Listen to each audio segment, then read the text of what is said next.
إن الحمد لله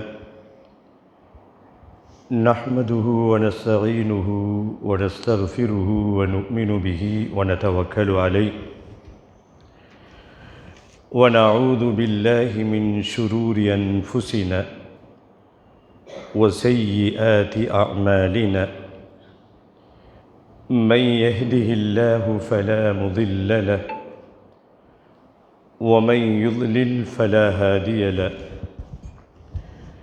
وأشهد أن لا إله إلا الله وحده لا شريك له وأشهد أن محمدًا عبده ورسوله أرسله بالحق بشيرا ونذيرا وداعيا إلى الله بإذنه وسراجا منيرا فقد قال الله تعالى في القرآن العظيم والفرقان المجيد أعوذ بالله من الشيطان الرجيم بسم الله الرحمن الرحيم يا أيها الناس اتقوا ربكم الذي خلقكم من نفس واحدة وخلق منها زوجها وبث منهما رجالا كثيرا ونساء واتقوا الله الذي تساءلون به والأرحام إن الله كان عليكم رقيبا يا أيها الذين آمنوا اتقوا الله حق تقاته ولا تموتن إلا وأنتم مسلمون يا أيها الذين آمنوا اتقوا الله وقولوا قولا سديدا يصلح لكم أعمالكم ويغفر لكم ذنوبكم ومن يطع الله ورسوله فقد فاز فوزا عظيما اللهم صل على محمد وعلى آل محمد كما صليت على إبراهيم وعلى آل إبراهيم إنك حميد مجيد اللهم بارك على محمد وعلى آل محمد كما باركت على إبراهيم وعلى آل إبراهيم إنك حميد مجيد وقال الله تعالى المال والبنون زينة الحياة الدنيا والباقيات الصالحات خير عند ربك ثوابا وخير أملا رضيت بالله ربا وبالإسلام دينا وبمحمد صلى الله عليه وسلم نبيا எல்லா புகழும் புகழ்ச்சியும் ஏக இறைவனாகிய அல்லாஹு ஜல்லஷானு தாலா ஒருவனுக்கே உரித்தாகுக. சலாத்தும் சலாமும் உயிருக்கு உயிரான உயிரிலும் மேலான ரஹ்மத்துல்லில் ஆலமீன் அகிலத்தின் அருட்கொடை அன்னலம் பெருமானார் ஸல்லல்லாஹு அலைஹி வஸல்லம் அவர்களின் மீதும் அன்னாரினுடைய குடும்பத்தார்கள் கிளையார்கள் அவர்களுடைய வாழ்க்கை நெறியை அடியொற்றி வாழ்ந்த உத்தம சத்திய சஹாபாக்கள் சஹாபிய பெண்மணிகள் தாபியீன்கள் தபா தாபியீன்கள் ஷுஹதாக்கள் ஃபுகஹாக்கள்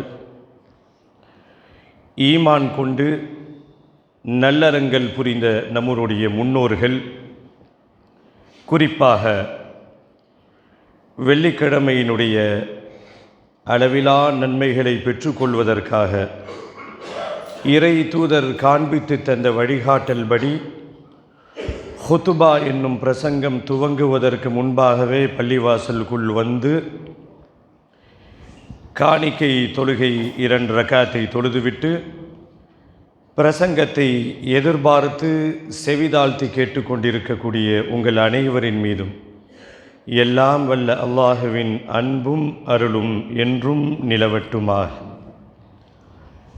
நம்மை படைத்து பரிபாலித்து கண்காணித்து கொண்டிருக்கும் எல்லாம் வல்ல அல்லாஹுவை அஞ்சி வாழும்படி முதலாவதாக எனக்கும் உங்களுக்கும் வசியத் செய்து கொள்கிறேன். ஊசீக்கும் வ ஈயாய அவ்வலம் பித்தக்வல்லாஹ். கண்ணியத்திற்குரிய பெரியோர்களே, சகோதரர்களே, இளைஞர்களே, சிறார்களே, மனித வாழ்வில் இன்றியமையாதவை என்று சில விஷயங்கள் உள்ளது.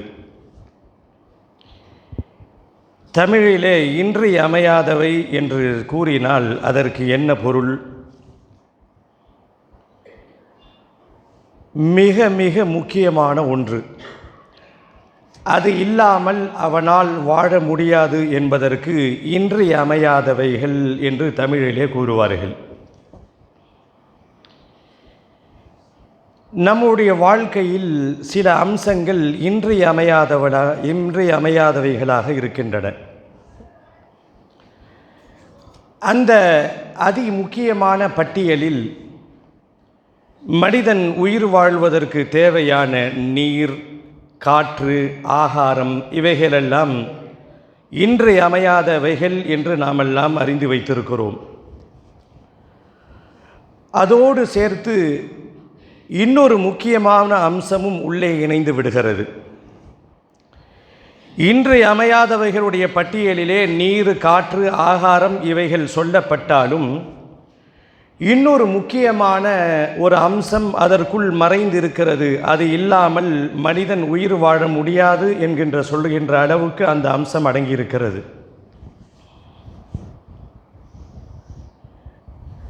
இன்றியமையாதவைகள் உடைய பட்டியலிலே சேருகின்ற அந்த அம்சம் என்ன? இன்றைக்கு மனிதனை பாடாய்படுத்தி கொண்டிருக்கக்கூடிய பணம் என்கின்ற பொருளாதாரம். மனிதன் தன்னுடைய வாழ்க்கையிலே பெரும் பகுதி பொருள் ஈட்டுவதற்கு உழைப்பதற்காக வேண்டியே தன்னுடைய வாழ்க்கையில் பெரும் பகுதியை கழிக்கிறான் என்று சொல்வதை விட, மனிதன் வாழ்வதற்கே பொருள் ஈட்டுவதற்கு தான் என்று சொல்கின்ற அளவுக்கு இளமையிலே துவங்குகின்ற அந்த சம்பாதிக்கின்ற அந்த நிலை காலம் கடந்து தள்ளாத வயதில் கூட, முதுமையில் கூட உடைக்கின்ற எத்தனையோ மனிதர்களை நாம் பார்க்கிறோம். நெடுஞ்சாலையில் வாகனம் செல்கின்ற பொழுது நீங்கள் பார்த்திருப்பீர்கள், திடீரென்று விசில் அடிக்கின்ற சப்தம் கேட்கும். அந்த இடத்துல ஒரு ஹோட்டல் இருக்கும். ஒரு தள்ளாத வயசில் ஒரு முதியவர் கையிலே ஒரு விளக்கை வைத்து கொண்டு வாகன ஓட்டிகளுக்கு உள்ளே ஹோட்டல் இருக்குது அப்படின்னு அடையாளப்படுத்துவார். நீங்கள் பார்த்திருப்பீர்கள். அவங்களுக்கெல்லாம் வயசு பார்த்தீங்கன்னா குறைஞ்சது 65க்கு மேலே இருக்கும். அவர்களால் அந்த நேரத்தில் அந்த வயசில் அதை தவிர எந்த உழைப்பும் செய்ய முடியாது என்ற காரணத்தினால் நெடுஞ்சாலை ஓரங்களில் உணவகங்களுக்கு வழிகாட்டக்கூடிய முதியவர்களை நாம் பார்ப்போம். இளமையில் துவங்குகின்ற பொருளீட்டுகின்ற அந்த நிலை முதுமை வரைக்கும் செல்வதை நாம் பார்க்கிறோம். மனிதன் பொருளாதாரத்தை ஈட்டுவதற்காகவே வாழ்கிறானோ என்ற எண்ணம் கூட நமக்கு தோன்றுகிறது. மனிதனுடைய வாழ்க்கையில் பிறப்பு முதல் இறப்பு வரை ஏதோ ஒரு வகையில் பணம் சம்பந்தப்பட்டிருக்கிறது என்பதை நான் சொல்லித்தான் நீங்கள் தெரிய வேண்டும் என்ற அவசியம் இல்லை. ஒரு அழகாக புதுமொழி ஒன்று சொல்லுவார்கள். கருவறை முதல் கல்லறை வரை சில்லறை தேவை என்று சொல்லுவார்கள். 100% சரியான வார்த்தை. ஒரு குழந்தையை நல்லா தாய் பெற்றெடுத்து அதை வெளியேற்றணுன்னாவே அதுக்கு பொருளாதாரம் தேவை. எல்லாம் அடங்கி முடிந்ததற்கு பிறகு அடக்கம் செய்யணும்னா அதற்கும் பொருளாதாரம் தேவை. நீங்கள் காயல்பட்டினத்தினுடைய பல பகுதிகளிலே விளம்பரமாக பார்த்திருப்பீர்கள். ஜனாசா சேவை குழு அப்படின்னு ஒரு குழு இருக்கும். நோட்டீஸ் பள்ளிவாசலில் ஒட்டியிருப்பாங்க, பார்த்துருப்பீங்க. ஜனாசா சேவை குழு. யதார்த்தமாக அதை படித்து பார்க்கின்ற பொழுது இந்த பணத்தினுடைய வேல்யூ என்னன்னு நமக்கு தெரியுது. ஒரு அழகாக புதுமொழி சொல்லப்பட்டது போல, கருவறையில் இருந்து கல்லறை வரை சில்லறை தேவை என்று சொல்லப்பட்டதை போல அந்த ஜனாசா சேவை குழுவில் விளம்பரம் ஒட்டப்பட்டிருந்துச்சு. ஜனாசா நல்லடக்கத்திற்கு எங்களை அழைத்தால் நாங்கள் நல்லடக்கம் செய்துவிட்டு செல்கிறோம் அப்படின்னு நீங்கள் படிச்சிருப்பீங்க. அதில் அப்படியே பட்டியல் போடுறாங்க. குடி வெட்டுபவருக்கு இவ்வளோ, கஃபன் துணியினுடைய சார்ஜ் இவ்வளோ, இதுக்கு கட்டை வாங்கிறதுக்கு இவ்வளோ அப்படின்னு சொல்லி டோட்டலை பார்த்தோம் அப்படின்னா 7500 ரூபா இருந்தால் தான் ஒரு ஜனாசாவையே நல்லடக்கம் செய்ய முடியும் என்ற சூழலில் மனித வாழ்க்கையில் பொருள் ஈட்டுவது மிக மிக அத்தியாவசியமான ஒன்று என்பதை எல்லோரும் உணர்ந்திருக்கிறோம், அறிந்து வைத்திருக்கிறோம். பணம் இல்லாமல் ஒன்றும் இல்லை. ஒரு ஆன்மீக சொற்பொழிவை நிகழ்த்துவதற்காக வேண்டி ஒருத்தர் வருகிறார், அற்புதமாக பேசுகிறார். பணம் என்ன பணம்? பேச்சு முடித்ததற்கு பிறகு அவருக்கு ஃபீஸ் கொடுக்கப்படுகிறது. அவர் வருவதற்கு செலவுக்கு பணம், அவர் தங்குவதற்கு அறைக்கு பணம் தேவை. பணத்தை பற்றி சொல்லுவதற்கே இன்றைக்கு சொற்பொழிவாளர்களுக்கு பணம் தரக்கூடிய சூழலில் பணத்தினுடைய முக்கியத்துவத்தை நாம் எல்லாம் வழங்கி வைத்திருக்கிறோம். இதை சொல்லப்படுவதற்கு மிக முக்கியமான காரணம், சென்ற வாரம் மனிதன் புலம்புகிறான் என்ற அந்த தலைப்பிலே பெருமானார் ஸல்லல்லாஹு அலைஹி வஸல்லம் அவர்களுடைய ஏழ்மை நிலையை பற்றி நாம் சொன்னோம். சஹாபாக்களுடைய கஷ்டப்பட்ட நிலைமைகளை பற்றி நாம் சொன்னோம். இதை வைத்து யாரும் தவறாக புரிந்து கொள்ளக்கூடாது. இஸ்லாமிய மார்க்கம் எல்லோரையும் ஏழையாக வாழச் சொல்கிறது. பட்டினியாக ஒன்றுமே இல்லாத பராரியாக கிழிந்த ஆடை உடுத்தி கொண்டு நீங்கள் வாழ வேண்டும் என்று இஸ்லாமிய சமுதாயம் கூறுவது என்று நீங்கள் எல்லாம் தவறாக எண்ணிவிடக்கூடாது. பெருமானார் ஸல்லல்லாஹு அலைஹி வஸல்லம் அவர்கள் பிறக்கும் போதே பாரம்பரியமிக்க குடும்பத்திலே பிறந்தவர்கள். இந்த ஏழ்மையை அவர்கள் விரும்பி ஏற்றுக்கொண்டார்கள்.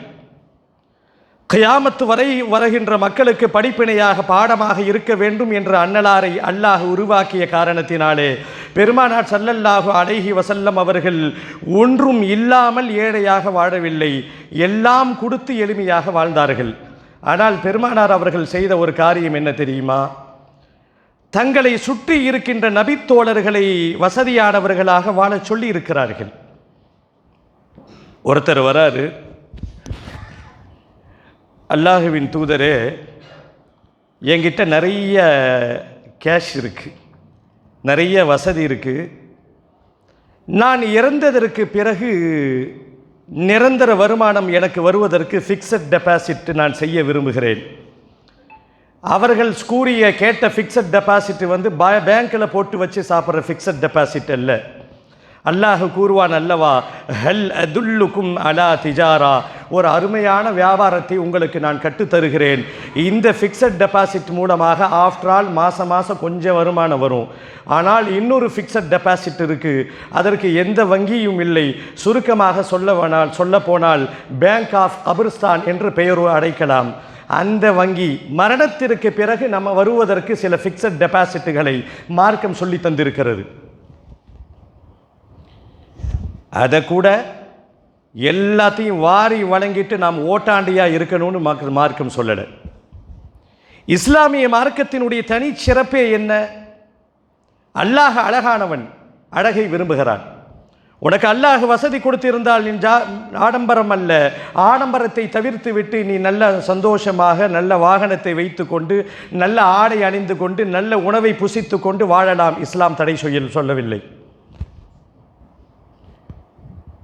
ஒருத்தர் வராரு, நிறைய பணம் இருக்குது, நான் வாரி வாரி வழங்க விரும்புகிறேன் என்று பெருமானார் அவர்களிடத்திலே கேட்ட பொழுது பெருமானார் ஸல்லல்லாஹு அலைஹி வஸல்லம் சொன்ன பதில் என்ன தெரியுமா? எல்லாத்தையும் கொடுத்துட்டா உன் பிள்ளைகள் கையேந்துவார்களா என்று கேட்டார்கள்.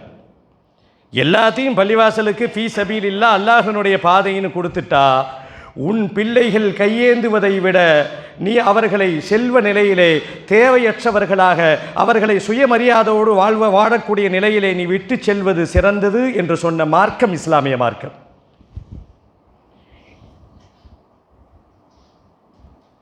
இஸ்லாம் மகிழ்ச்சியான வாழ்க்கையை வலியுறுத்துகிறது. இஸ்லாத்தினுடைய கடமைகளை பார்த்தால் உங்களுக்கு ஒரு ஆச்சரியம் வெளிப்படும். இஸ்லாம் 5 கடமைகளை கூறியிருக்கிறது. கலிமாவை தவிர்த்து விட்டு 4 கடமை. இந்த 4 கடமையில் 2 கடமை எல்லா மக்களும் செய்ய முடியாது. 2 கடமைகள் இருக்கிறது அன்பு உறவுகளே. அதை நீங்களும் நானும் சாதாரண மக்கள் செய்ய முடியாது. அதை செய்யணும்னா பொருளாதாரம் தேவை, அதை செய்யணும்னா பண வசதி தேவை. ஜகாத் என்கின்ற கடமை. இந்த ஜகாத் கடமையாக்கியது மூலமாக இந்த உலகத்திற்கு முஸ்லிம்களுக்கு அல்லாஹ் இறைவன் கூறிய செய்தி என்ன? நீங்கள் ஜகாத்து கொடுப்பவர்களாக மாறணும் அப்படின்னா நீங்கள் பொருளீட்டி சம்பாதிக்க வேண்டும். அந்த பொருளீட்டி சம்பாதித்து நீங்கள் உழைப்பவர்களாக மாறி நீங்கள் உயர்ந்த நிலையிலே வந்து மற்றவர்களுக்கு உதவ வேண்டும் என்று மார்க்கம் ஜகாத்தை கடமையாக்கியதன் மூலமாக இந்த உலகத்திற்கு ஒரு கருத்தை சொல்கிறது. உமர் ரலியல்லாஹு அவர்கள் பள்ளிவாசலுக்குள் செல்வார்கள். தொழுகை இல்லாத நேரத்தில் யாராவது இருந்தால் சாட்டை எடுத்து விளாசி வெளியே போ. இஸ்லாமிய மார்க்கத்தில் சோம்பேறிகளுக்கு இடம் இல்லை.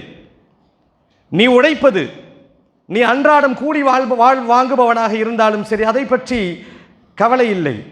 நீ உழைத்து சம்பாதிக்க வேண்டும், உன்னுடைய உழைப்பிலே ஹலால் கலந்திருக்க வேண்டும் என்ற ஒற்றை செய்தியை தான் இஸ்லாமிய மார்க்கம் சொல்கிறது. எல்லாம் அல்லாஹ் பார்த்து கொள்ளுவான். உமர் ரலியல்லாஹு கேட்பதாக வரலாற்றிலே துணுக்குகளை பார்க்கிறோம். தொழுகை இல்லாத நேரத்தில் யாராவது பயபக்தியோடு பள்ளிவாசலிலே இருந்தால் சாட்டை எடுத்து விளாசுவார்கள். உனக்கு பணமும் கேஷும், அதாவது நாம் புரிஞ்சிக்கிறதுக்காக வேண்டி சொல்கிறேன், வானத்திலிருந்து கொட்டாது, நீ உழைத்து சம்பாதிக்க வேண்டும் என்று விரட்டுவார்கள் என்ற அந்த செய்தி நமக்கு எதை வலியுறுத்துகிறது? இஸ்லாமிய மார்க்கம் உழைப்பை வலியுறுத்துகிற மார்க்கம், உழைத்து வாடுங்கள் என்று சொல்லுகின்ற மார்க்கம். இந்த பணம் சம்பாதிப்பது, பொருள் ஈட்டுவது, இவைகளெல்லாம் வெறும் உலகம் சம்பந்தப்பட்டது மட்டும் மற்றவர்கள் சொல்லுவார்கள். ஆனால் இஸ்லாம் என்ன சொல்லுதுன்னா, இந்த உலகத்திலே பணம் சம்பாதிப்பதும் ஒரு இபாதத், அதை செலவு செய்வதும் ஒரு வணக்கம் என்று சொன்ன ஒரே ஒரு மார்க்கம், ஒரே ஒரு ரிலீஜியன் இந்த உலகத்திலே இஸ்லாம் மட்டுமே. பணம் சம்பாதிப்பது இபாதத். நம் மனைவி மக்களை காப்பாற்றுவதற்காக வேண்டி நாம் என்ன தொழில் செய்தாலும் சரி, அது ஹலாலாக இருந்து அந்த தொழில் செய்யப்படுமேயானால் எப்படி தொழுகைக்கு நன்மைகள் கிடைக்கிறதோ, எப்படி மற்ற இபாதத்துகளுக்கு கூடி கொடுக்கப்படுகிறதோ, அதே போல உழைப்பும் ஒரு இபாதத் என்று சொன்ன மார்க்கம் இஸ்லாமிய மார்க்கம். இஸ்லாத்தினுடைய தனிச்சிறப்பே அதான். உழைத்து வாடுங்கள். உங்களோட உழைப்பிலே உங்களுடைய மனைவி மக்களும் உண்ணுகின்ற அந்த உணவு, அவர்களுக்காக வேண்டி நீங்கள் செலவு செய்யப்படுகின்ற அந்த பொருளாதாரம் எல்லாம் இபாதத்திலே சேரும் என்று மார்க்கம் சொல்கிறது. பெருமானார் ஸல்லல்லாஹு அலைஹி வஸல்லம் அவர்கள் உட்கார்ந்திருக்கிறார்கள். நல்ல திடகாத்திரமான ஒரு இளைஞர், நல்ல ஆரோக்கியமான ஒரு இளைஞர் அந்த பக்கம் போகிறார். ஆளை பார்த்தீங்கன்னா வாட்ட சாட்டமாக இருக்கார். அப்போ ரசூலுல்லாஹி ஸல்லல்லாஹு அலைஹி வஸல்லம் அவரிடத்திலே நபித்தோழர்கள் கூறுகிறார்கள், எவ்வளோ அற்புதமான நல்ல வாட்ட சாட்டமான இளைஞனாக இருக்கிறான், நல்ல ஆரோக்கியமாக ஃபிட்னஸாக இருக்கிறானே, இந்த இளைஞன் அல்லாஹ்வினுடைய பாதையிலே போருக்கு வந்தால் எவ்வளவு சிறந்ததாக இருக்கும் என்று ஒரு கமெண்ட் செய்கிறார்கள். அந்த இளைஞனை பார்த்து, அவனுடைய அந்த உடல் வலிமையை பார்த்து சஹாபாக்கள் செய்கின்ற கமெண்ட் என்ன?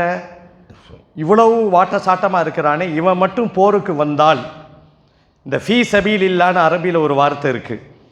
இது வெறும் போருக்கு போகிறது மட்டும் ஃபீ சபீலில்லா இல்லை. போய் சத்தியத்துக்கு எதிராக, அசத்தியத்திற்கு எதிராக, சத்தியத்திற்கு துணையாக போரிடுவது மட்டும் ஃபீ சபீலில்லா இல்லை. அப்போ ரசூலுல்லாஹி ஸல்லல்லாஹு அலைஹி வஸல்லம் சொன்னாங்க, நீங்கள் என்ன நினச்சிட்டு இருக்கிறீங்க? வெறும் போருக்கு செல்வது மட்டும் அல்லாஹ்வினுடைய பாதை என்று எண்ணிக்கொண்டீர்களா? ஒயின் கான ஹரஜ யஸ்ஆ, அவன் தன் குடும்பத்தாருக்கு உடைப்பதற்காக வேண்டி பொருளீட்டுவதற்கு வெளியிலே செல்கிறானே, அதுவும் ஃபீ சபீலில்லாஹ். ஒயின் கான ஹரஜ யஸ்ஆ, அவன் பொருளீட்டுவதற்காக வேண்டி தன் கரம் பிடித்திருக்கக்கூடிய மனைவியும் மக்களும் மகிழ்ச்சியாக இருக்க வேண்டும் என்பதற்காக வேண்டி ஓடாய் தேடுகிறானே, ஓடாய் தேய்கிறானே, இந்த குடும்பத் தலைவன் செல்லுகின்ற பாதை ஃபீ சபீலில்லாஹ் என்று சொன்ன மார்க்கம் இஸ்லாமிய மார்க்கம். இது ஒரு இபாதத். காலையிலிருந்து நைட்டு வரைக்கும் யார் யாரெல்லாம் கஷ்டப்பட்டு உடைக்கிறீர்களோ, நீங்கள் இந்த உடைப்போடு இந்த வார்த்தையும் சேர்த்து கொண்டு உடையுங்கள், நான் செய்வது இபாதத். தொடர்ந்து பெருமானார் அவர்கள் பேசுவார்கள், ஒயின் கான ஹரஜ ஃபி ஷைஹைனி கபீரைனி, அவனுடைய வயதான பெற்றோர்கள் வீட்டிலே அவனுடைய பராமரிப்பிலே இருக்கிறார்களே, அவர்களுக்கு செலவு செய்வதற்காக, அவர்களுக்கு மருத்துவத்திற்காக, அவர்களுடைய உணவுக்காக அவர்களை பராமரிக்க வேண்டும் என்பதற்காக வேண்டி ஒருவன் சென்றாலும் அதுவும் அல்லாஹுவினுடைய பாதை என்று சொன்ன மார்க்கம் இஸ்லாமிய மார்க்கம். இதுவரைக்கும் சரியாக சென்ற பாதை, கடைசியில் கண்டிஷன்ஸ் அப்ளை என்று ஒரே ஒரு வார்த்தை இஸ்லாம் சொல்லுகிறது. சில விளம்பரத்தை பார்த்துருப்பீங்க. ஒரு காரோடைய ஃபோட்டோவை போட்டு 1 லட்சம் ரூபான்னு பெருசாக எழுதியிருப்பாங்க.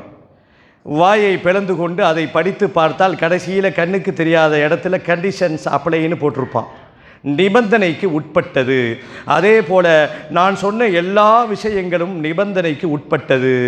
ஹலாலாக நீங்கள் உடைப்பது அல்லாஹ்வினுடைய பாதையிலே செல்வதற்கு சமம்.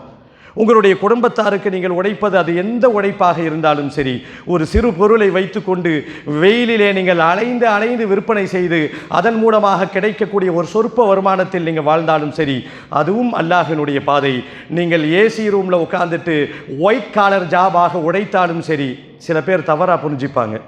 உடைக்கிறது அப்படின்னா வெறும் வண்டியை தள்ளிக்கிட்டு வேர்வையில் நினைக்கிறதுன்னு இல்லை, அது அவங்களுக்கு வாய்க்கப்பட்ட ரசீவு. ஏசி ரூமில் உட்கார்ந்து கொண்டு வெறும் கணினியை இயக்கி கொண்டு உடைத்தாலும் அதுவும் அல்லாஹ்வினுடைய பாதை. காரணம், குடும்பத்திற்காக வேண்டி நாம் உடைக்கிறோம். கண்டிஷன்ஸ் அப்ளை என்னங்க? ஒரே ஒரு கண்டிஷன் தான். அந்த உடைப்பு மார்க்கம் வரையறுக்கப்பட்ட அந்த நிபந்தனைகளுக்குள்ளே இருக்கணும். சுருக்கமாக சொல்லப்போனால் ஹலாலான வருமானமாக இருக்கக்கூடாது. சில தோழர்கள், இன்றும் சில நண்பர்கள் என்ன எண்ணிக்கொண்டிருக்கிறார்கள், ஹராம்னா வெறும் வட்டியை மட்டும்தான் ஹராம்னு நினச்சிட்டு இருக்கிறாங்க. கிடையாது. வெறும் வட்டி மட்டும்தான் இன்றைக்கு ஹராம் என்று நினைத்து கொண்டிருக்கிறார்கள். ஆகையால் தான் இன்றைக்கு நிறைய பாவம் சமூகத்திலே நடக்கிறது. வட்டி வாங்குவியா என்று கேட்டால் இல்லை இல்லை ஹராம் என்று சொல்வார்கள்.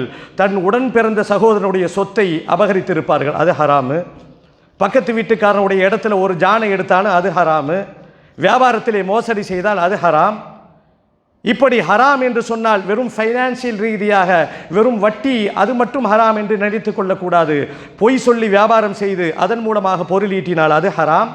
கலப்படம் செய்தால் அது ஹராம்.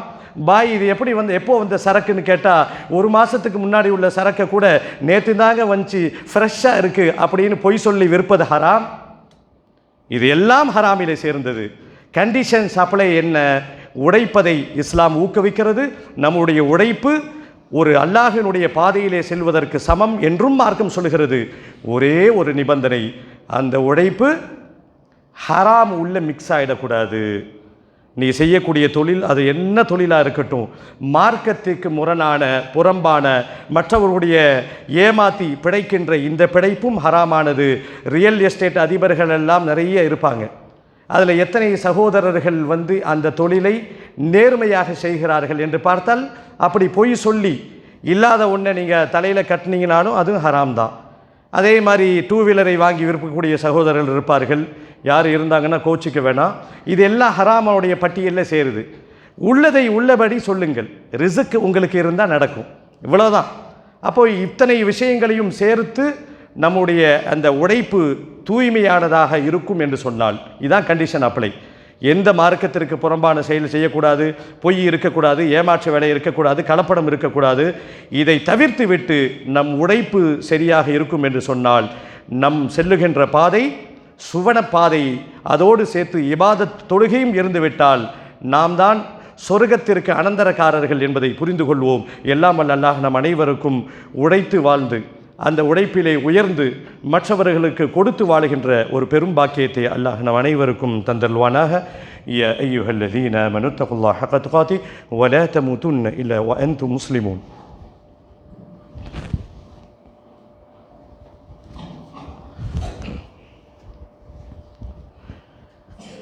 அல்ஹம்துலில்லாஹி ரப்பில் ஆலமீன் والصلاة والسلام على سيد الأنبياء والمرسلين وعلى آله وأصحابه أجمعين. கண்ணியத்திற்குரிய அல்லாஹுவின் நல்லடியார்களே, இன்றைய ஜும்மாவினுடைய முதல் பிரசங்கத்தில் உழைப்பை ஊக்குவிக்கும் இஸ்லாம் என்ற அந்த கருப்பொருளை மையமாக வைத்து பொருள் ஈட்டுவதையோ, அப்படி பொருள் ஈட்டி அதன் மூலமாக சுகபோகமாக வாழ்வதையோ, நல்ல வீடு கட்டி வாழ்வதையோ, நல்ல வாகனத்தை வாங்கி அந்த வாகனத்திலே பயணிப்பதையோ இஸ்லாம் ஒருபொழுதும் தவறாக கூறியதே கிடையாது.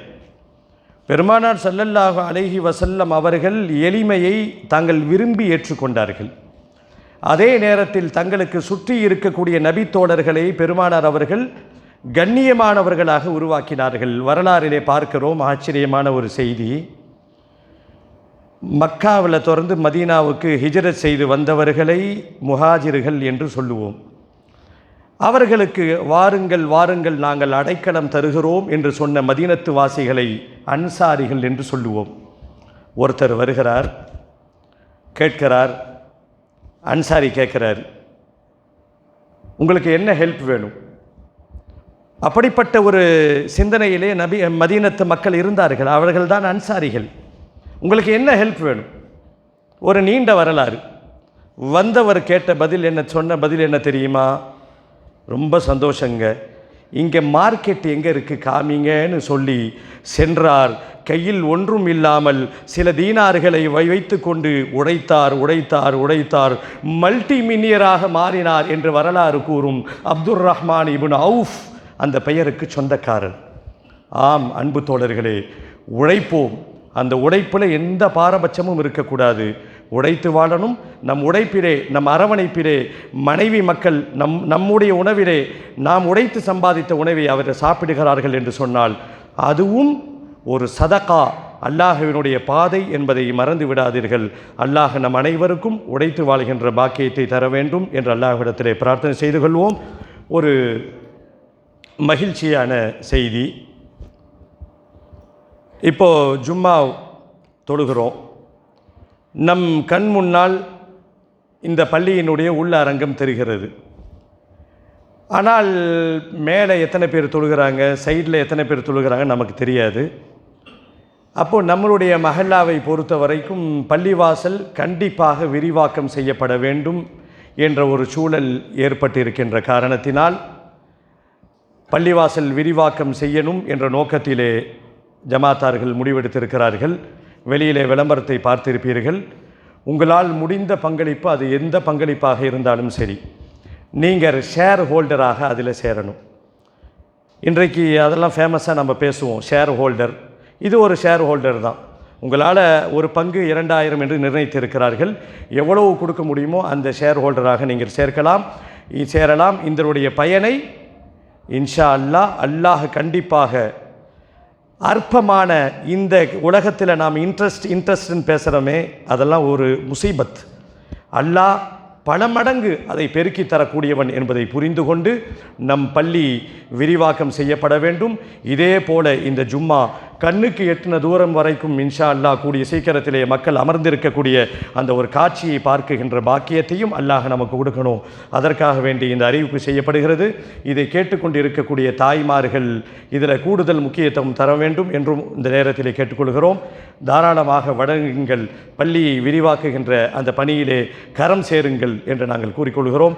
அல்லாஹ் நம் அனைவரையும் நலவிலே ஒன்றிணைப்பானாக. யா அய்யுஹல்லதீன ஆமனு தகுல்லாஹ ஹக்க துகாதி வலா தமூதுன்ன இல்லா வஅன்தும் முஸ்லிமூன்.